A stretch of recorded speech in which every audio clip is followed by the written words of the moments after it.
가지고 하나님의 말씀을 같이 생각해 보고자 합니다. 감사하는 삶이라는 말씀입니다. 우리가 살아갈 때 감사하지 않는 때가 있고 감사할 때가 있죠. 그래서 오늘은 감사가 뭔가에 대해서 한번 생각해 보겠습니다. 여기 앞에 보면은 5장 16절 보면 항상 기뻐하라, 쉬지 말고 기도하라, 범사에 감사하라, 이것이 그리스도 예수 안에 너희를 향하신 하나님의 뜻이니라. 이 말씀은 우리 예수 믿는 사람이라면 누구나 다 알고 또 많은 설교를 했습니다. 우리 삶 속에서 감사가 너무나도 중요한 것입니다. 감사하라는 말은 주님의 명령입니다. 만약 감사를 하지 못할 때에 십계명을 어긴 것처럼 죄를 지을 수가 있는 것입니다. 그러나 많은 사람들이 범사에 감사하지 못하고 있습니다. 그 이유는 무엇입니까? 인간의 마음속에 원래 온수 맺는 것들이 있기 때문입니다. 분쟁과 시기와 분냉과 당짓는 것과 그로 인하여 인간의 마음은 죄로 가득 차 있기 때문에 늘 감사하지 못한 마음이 되는 것입니다. 아무리 감사하려고 싶어도 하려고 해도 나도 모르게 원망과 불평이 터져 나오는 것입니다. 그러나 성령의 열매, 우리가 갈라디아서 5장 22절 23절 말씀에 보면 성령의 9가지가 열매에 나오고 있죠. 성령의 열매, 사랑과 희락과 화평과 인내와 9가지 열매가 그것입니다. 이것은 우리의 노력으로 산물이 아니라 성령의 소산물입니다. 때문에 성령 충만하고 주님이 전에 지배를 받는 사람들은 감사와 찬송이 생수가 나온 것처럼 나온다는 것입니다. 그러므로 우리는 늘 뭘 해야 되느냐? 성령의 충만함을 받아야, 성령이 내 안에 있어야 감사가 나온다는 것입니다. 요한복음 7장 35절에 생수처럼 나온다고 이야기해 주고 있습니다. 감사는 현세적인 조건 때문에 감사하는 것이 아니라 환경을 초월해서 어떠한 상황 속에나 범사에 감사할 수 있다는 것입니다. 욥은 그러면 무엇 때문에 감사했는가 한번 생각해 보겠습니다. 욥의 1장부터 2절 말씀 보면 하나님께서 욥에 크게 축복했고 욥도 하나님을 경외하고 찬양했다고 나와 있습니다. 욥은 동양의 의인이라 이렇게 하나님께서는 이야기해 주었습니다. 그 이유가 있기 때문에 하나님께 찬양했다고 사탄이 살살 하나님께 꼬드게 했죠. 그래서 하나님께서 그 모든 시험해 보라 이게 허락을 했어요. 그래서 재산이 많고 자식이 잘 되고 건강하고 명성이 높고 또 부인이 잘 되고 잘 공경하기 때문에 한다고 이 마귀가 꼬들게 해서 했지만 하나님이 그를 한번 시험해 보라 이렇게 허락을 했습니다. 그래서 욥이 일시에 그 많은 재산을 잃었고 아들 7, 딸 3명이 있던 그 자녀가 한꺼번에 다 잃어버렸습니다. 몸에는 나병병자 같은 악창이 나서 늘 제 위에서 앉아서 쥐약자 같은 것으로 긁고 그런 모습을 인간으로서는 겪을 수 없는 찬상을 그에게 주었습니다. 거기다가 유일하게 자기 부인이었던 그 부인이 말하기를 뭐라고 말했습니까? 저주하고 하나님을 저주하고 죽으라고 욕을 하면서 이야기했습니다. 뿐만 아닙니다. 평소에 그를 따르고 존경했던 친구들이 무슨 죄를 지었기 때문에 하나님께서 천벌을 내렸느냐 하고 회개하라고 해요.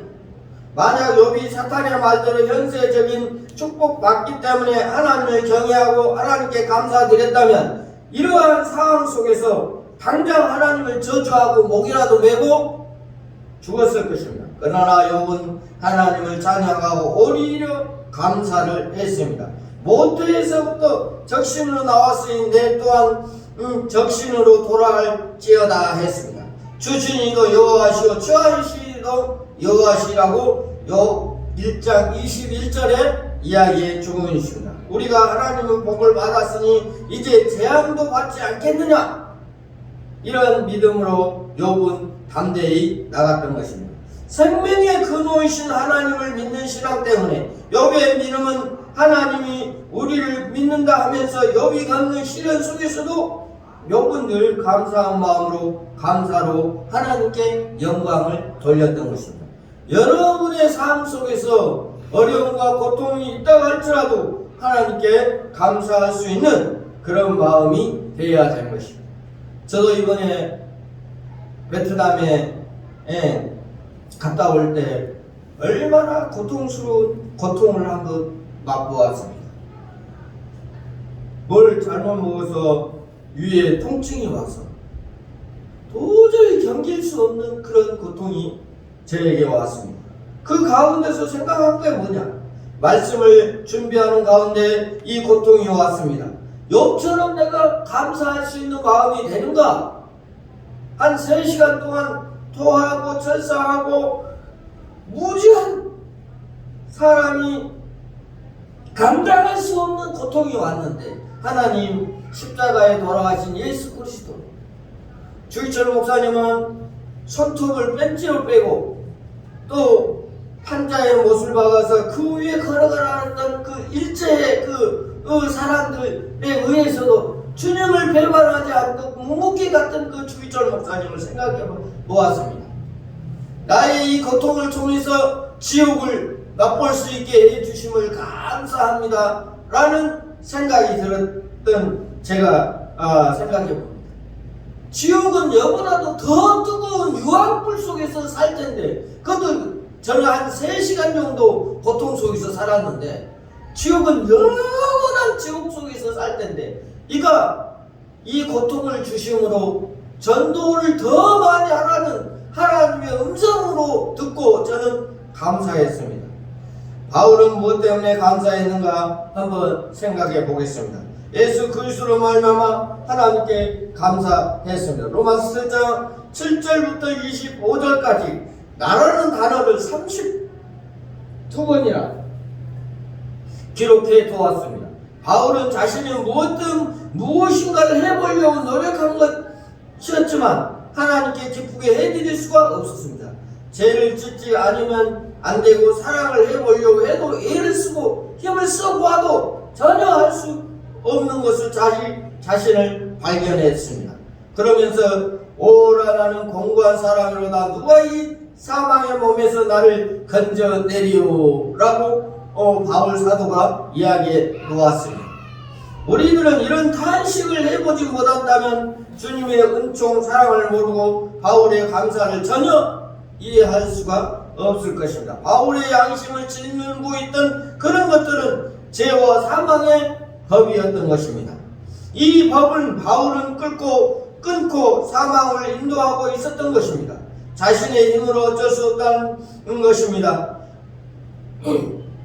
죽음의 쇠사슬에 매여 있던 것입니다. 그러나 바울은 한 가지 사실을 깨달았습니다. 그것은 천지개벽 같은 사실이었습니다. 인류를 죽여온 죄와 사망의 세력보다도 더 강한 다른 한 법, 즉 생명과 성령의 법이 있다는 사실입니다.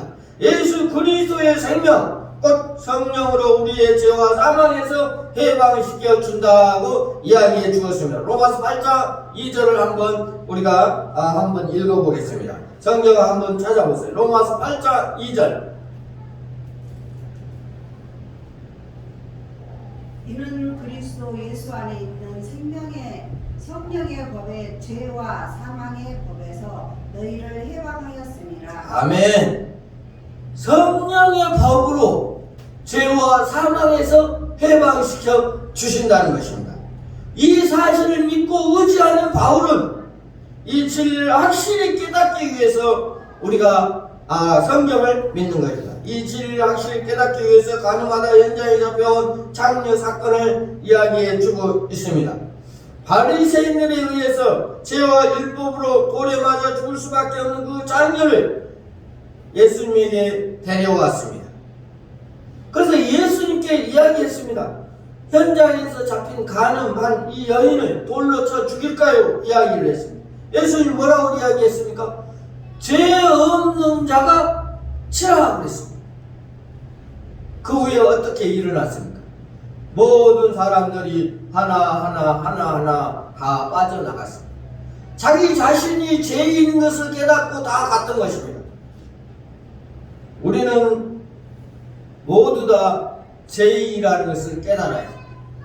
그러나 죄 없으신 예수님과 창녀만이 남아있습니다. 참으로 죄인을 심판할 권세가 있는 예수님께서도 나도 정죄하지 아니하니 가서 다시는 죄를 범하지 말라 이렇게 이야기했던 것입니다. 복음으로 인하여 죽었다가 다시 살아난 자녀는 생명과 자유와 평화를 얻고 그 후에 그 생활이 어떻게 됐겠습니까? 다시는 그런 죄를 범치 않고 평생을 두고 주님만을 따르면서 헌신과 봉사와 감사를 했을 것입니다.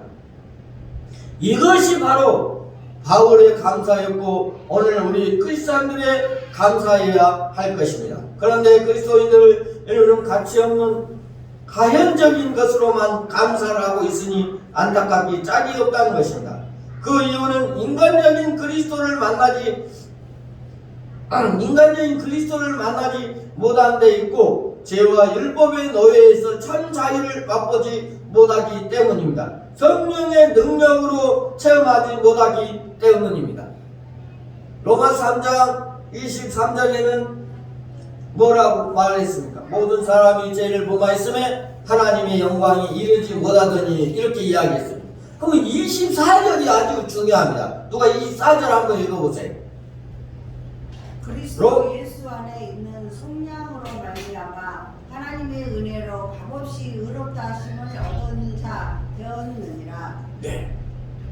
예수 그리스도로 말미암아 성령을 받는다고 그랬습니다. 주님께서 나오기만 하면 제 용서함을 받는다. 그 성령으로 말미암아 우리는 제 사함을 받는 것입니다. 하나님의 말씀대로 우리가 살아갈 때 제 사함을 받는다는 것입니다. 예수 그리스도의 영접하는 자 곧 그를 믿는 자는 하나님의 자녀가 된다고 그랬습니다. 고린도후서 5장 17절 말씀에는 그런즉 누구든지 그리스도 안에 있으면 새로운 피조물이라 이전 것은 지나갔으니 보라 새 것이 되었도다고 이야기했습니다. 예수 그리스도 안에 오면 새로운 피조물이 된다는 것입니다. 주님의 자녀로 인침을 받아서 우리가 감사하는 삶을 살아가는 것입니다. 내가 누구인가를 깨달아야 됩니다. 나는 하나님의 자녀인가 마귀의 자녀인가.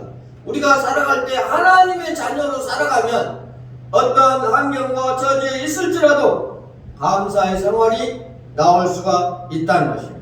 바울은 그리스도의 생명이 전파되고 영적인 자녀들을 향해 가는 것을 보고 기뻐하고 감사했습니다. 그는 이 일을 위하여 생명을 아끼지 아니했던 것입니다. 은혜의 복음을 증거하는데 힘과 노력을 다했던 것입니다.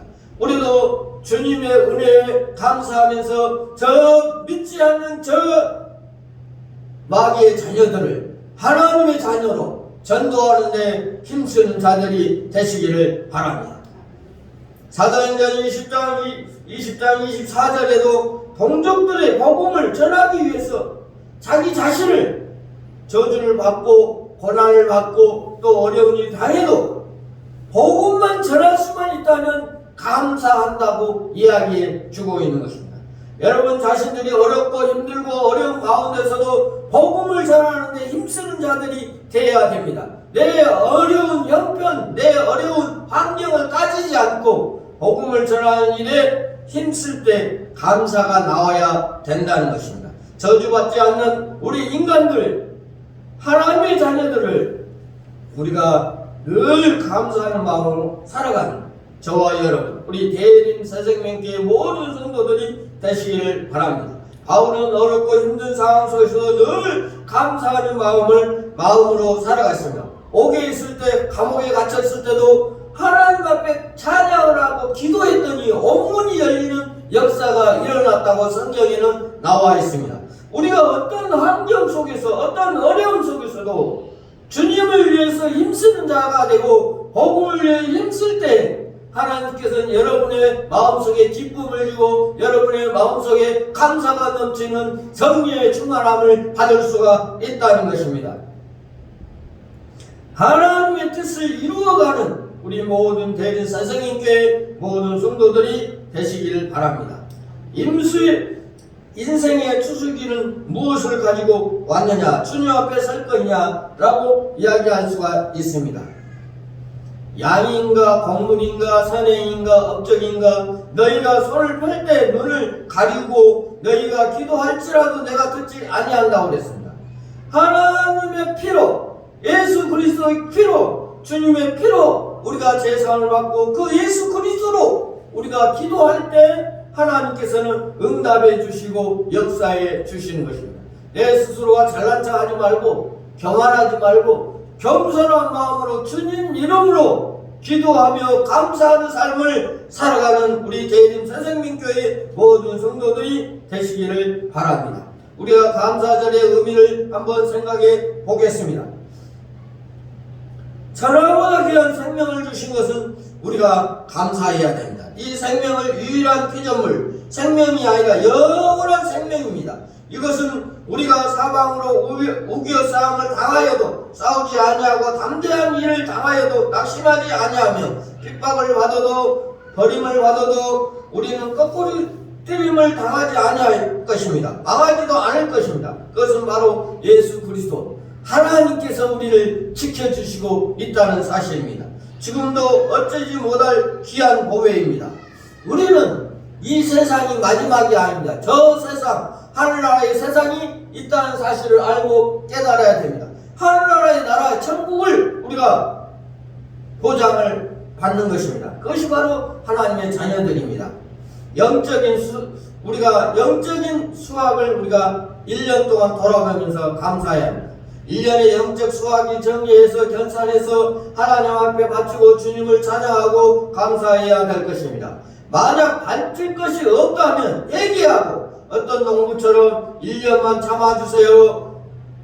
내년에는 더 많은 열매를 맺어서 하나님께 드려야 된다고 이야기하고 있습니다. 육적인 수확을 감사하고 물질적인 수확에도 감사하고 건강의 수확도 지적인 수확도 모든 수확뿐만 아니라 실패와 슬픔과 잊어버림과 억울함과 모든 것을 감사하는 우리 대림 선생님께 모든 성도들이 되시기를 바랍니다. 모든 것이 현명하여 선을 이루기 때문에 하나님께 나아가 믿음으로 감사하는 모든 사람들, 모든 새생명교회 사람들이 되시기를 바랍니다.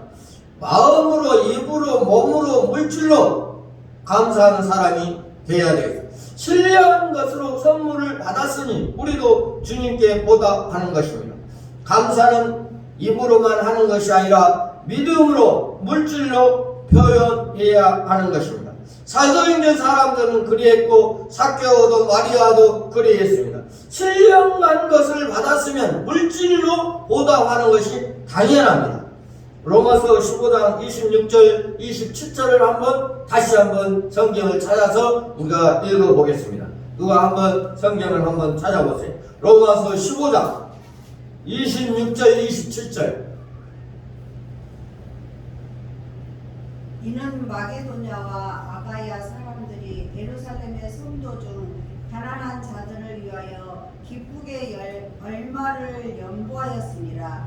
저희가 기뻐서 하였거니와 또한 저희는 그들에게 빚진 자니 만일 이 방인들이 그들의 영적인 것을 나눠 가졌으며 육적인 것으로 그들을 섬기는 것이 마땅하니라. 네. 우리가 영적인 사람입니다. 육적인 사람에게 우리가 나눠주라 이렇게 이야기하고 있습니다. 헌금을 하는 거 인색하게 하지 말고 마음의 기쁨으로 하나님께 드리라 이렇게 이야기했습니다. 6번째는 헌금하는 것도 축복이다 이렇게 이야기했습니다. 얻기 위해서 헌금 11조 하는 것이 아니고 받은 은혜에 감사해서 축복받는 그 감사의 보답으로 감사한 마음으로 헌금을 해야 하는 것입니다. 물질을 들여보지 못한 크리스찬들은 신앙이 잘할 수가 없습니다. 왜냐하면 하나님의 사랑과 함께 하심을 체험하지 못하기 때문에 바치는 자에게는 믿음이 따라 신령한 것으로 혹은 물질로 반드시 하나님께서 보상하시는 것입니다. 우리가 헌금하는 그 일 자체가 축복이라는 것입니다. 주님을 발견한 사람은 특징 중에 한 가지가 반드시 물질을 드리는 것입니다. 연보하는 것이 하나님께 영광을 돌리는 일입니다. 헌금하는 자에게는 은혜가 넘치게 하나님이 해 주신다고 그랬습니다. 헌금하는 것도 은사라고 고린도후서 8장 1절부터 2절에 나와 있습니다. 한번 찾아보겠습니다. 누가 한번 읽어주세요. 고린도후서 8장 1절 2절. 형제들아, 하나님께서 마게도냐 교회들에게 주신 은혜를 우리가 너희에게 알리노니 환난은 많은 시련 가운데 그들의 넘치는 기쁨과 극심한 가난이 그들의 풍성한 영광을 넘치도록 하게 하였느니라. 네. 넘치도록 풍성한 은혜. 여러분, 헌금이 아깝다고 생각하는 사람도 있겠지만 하나님 앞에 헌금을 들면 하나님이 축복을 해주고 그 축복으로 인하여 감사가 넘치는 것입니다. 헌금이 바로 은사라는 것입니다. 헌금하는 교회 마게도냐를 한번 생각해 보겠습니다. 시련, 환난, 가난 가운데서도 풍성한 열보했다는 것입니다. 자원에서 힘이 지나도록 넘치도록 헌금했다고 8장 3절에는 이야기해 주고 있는 겁니다. 자신을 먼저 드리고 물질을 드릴 수 있는 것입니다. 하나님이 가난하게 심는 자는 가난할 수밖에 없는 것입니다. 그렇다고 해서 무리하게 하지 않고 믿음의 분량대로 해야 되는 것입니다. 헌금을 많이 하라고 해서 무리하게 해서는 안 됩니다.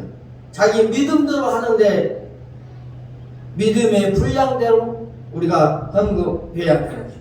하늘의 창고에 쌓아둔 저축입니다. 하나님과 사람 앞에서 물질 때문에 해방받지 않도록 우리는 조심해야 할 것입니다.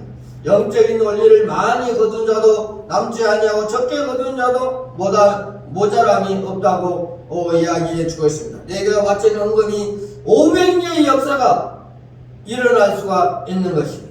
여러분 다 알고 있죠? 머리떡 5개, 물고기 2마리로 예수님 손에 바쳐질 때 잔정, 남자, 어른만 5,000명, 어린아이, 노인 모두 다 합치면 얼마나 되겠습니까? 술을 헤아릴 수 없는 많은 사람들이 먹고 남았다는 것입니다. 하나님 앞에 바쳐질 때에 역사가 일어난다는 것입니다. 하나님의 은혜가 넘친다는 것입니다. 내가 가지고 있으면 물고기 2마리, 보리떡 5개밖에 아니지만 사람들 손으로 많이 옮겨졌다고 해서 역사가 일어나는 것은 아닙니다. 누구의 손에? 예수 그리스도의 손에 들려질 때 역사가 일어나는 것입니다. 구약의 엘리야가 3년 6개월 동안 비를 안 오게 했던 사건이 성경을 통해서 우리가 알 수 있습니다. 그에게 그 가부와 아들에게 기름과 떡, 밀가루 조금 가지고 이제 그거 먹고 죽으려고 했는데 엘리야의 손에 들려졌을 때 3년 6개월 동안 그 기름과 반죽이 떨어지지 않았습니다. 하나님의 역사는 이렇게 일어납니다. 주님의 손에 들려졌을 때 하나님의 역사가 일어난다는 사실. 우리가 바친 이 헌금이 쓰이는 것을 우리가 잘 생각해 보아야 됩니다. 선교사 파송을 하고 또 교회 모든 일들을 쓰고 믿지 않는 사람들을 위해서 쓰고 하나님의 역사를 위해서 헌금이 쓰여진다는 것입니다. 우리는 늘 어려움과 고통 속에 있을 때라 하나님의 나라, 주님의 나라를 위하여 물질을 드릴 때 여러분 마음속에 감사가 넘치는 하나님의 축복이 넘치는 우리 대림 새생명교회 모두 성도들이 되시기를 바랍니다. 어려움과 고통 속에서도 늘 감사하는 대림 새생명교회 모든 성도들이 되시기를 바랍니다. 기도하겠습니다. 하나님 아버지, 오늘 감사의